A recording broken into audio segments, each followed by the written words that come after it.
So we've got the blade mechanism, the tilt and rise assembly off of the frame in my little humble shop, and it looks like they haven't changed this blade in a long time, but it really cuts well, so maybe they really didn't use it a lot.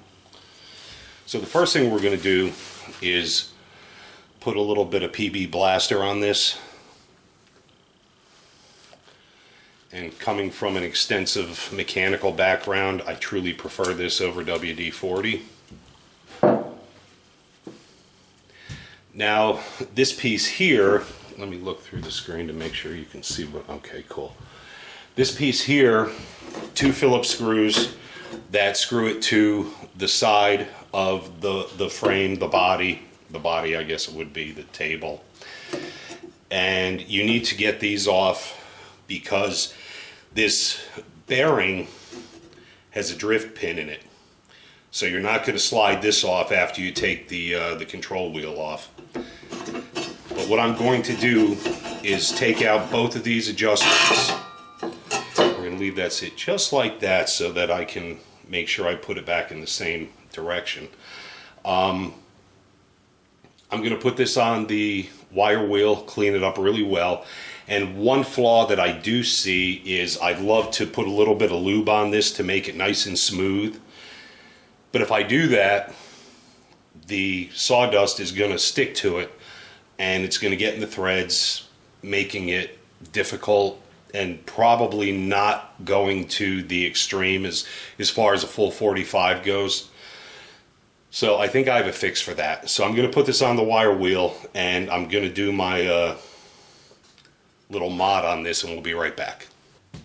So my first thought to clean the threads up in here was a gun cleaning brass brush, but they're all the way back in the house. So I have this that I'm going to force through these threads. It's brass as well, fits on a drill, and that's how I'm going to clean these up.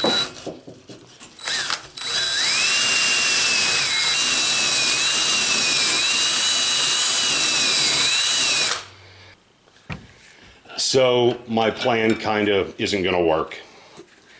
I have an extensive amount of this shrink wrap, and I thought that I could keep the threads covered with it, but when I threaded it in, it gets caught in the threads and binds up. So what I'm going to do is just keep it clean, not going to put any lube on it, and we're just going to use it the way they designed it.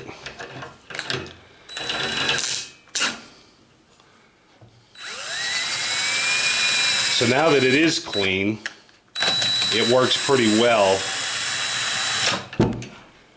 And I'm going to clean up the other side and we'll get ready to put this back together. Actually, I want to break this blade nut loose so that I don't have an issue when it's all back together on the table.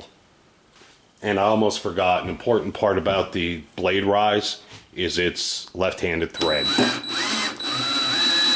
So you tighten it to bring it up, you loosen it to bring it down.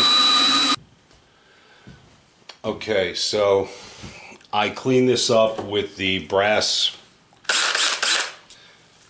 brush.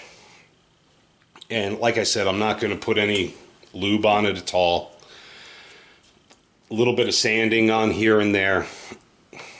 I know I call this video a restoration, but if that were truly the case, and I apologize, I didn't try to mislead anyone, but if that were truly the case, I would have ripped this thing down 100%. I would have cleaned everything up, probably put a coat of clear on it, and ran with it like that. But I've got a few projects lined up that I really need to get going, so I have to settle for this. The one thing I did check when I bought this saw, the first thing that I checked was this shaft. I grabbed a hold of this blade pretty stoutly and tried to rotate it or move it left to right, and there was zero play in it. So if this bearing is all sloppy, then your blade is going to wobble when you're trying to make a cut, and you'll never ever get accurate cuts. So this is probably about where I'm going to do this. I'll clean it up a little better. Like I said, I want to get that nut loose so I can change a blade easily. The tilt lock here is a bolt with this, can you see it?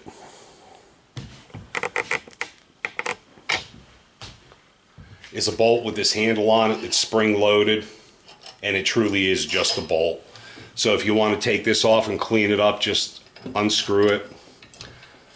I'm not going that far. Like I said, I've got some projects. I'm making some Purple Heart and Paddock cutting boards, and I really need to get this squared away. Maybe in the future, I doubt it, but maybe in the future I will really get into it. I do like this saw so far. I like things are metal, they're not plastic. And yeah, we're gonna put it back together. Like I said, I'm gonna clean it up a little bit better than this and blow it off, get that blade nut undone, and then put it back together and see where we're at. So the blade nut actually came off much easier than I thought it would. And in case anyone's interested on this particular saw, if this is the original or correct nut, it's 1 1/16. And it's a regular thread, it's not a left-handed thread. This putting together without lube is really bothering me.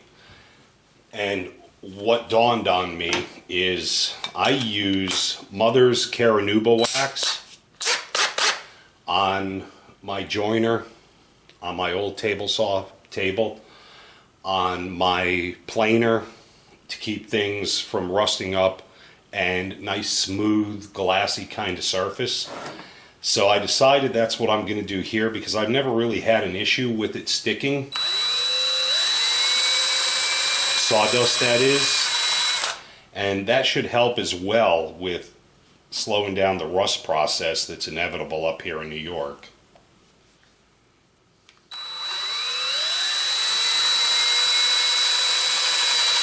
And it's not all greasy and gooey and, you know what I mean, gonna be like a magnet for dust. And I'll just press it real good to get it in the threads. And this is the stuff here. California Gold, Mother's. And I don't do my cars with this. They don't. Well, the new Rebel deserves it, but the Eco Diesel didn't.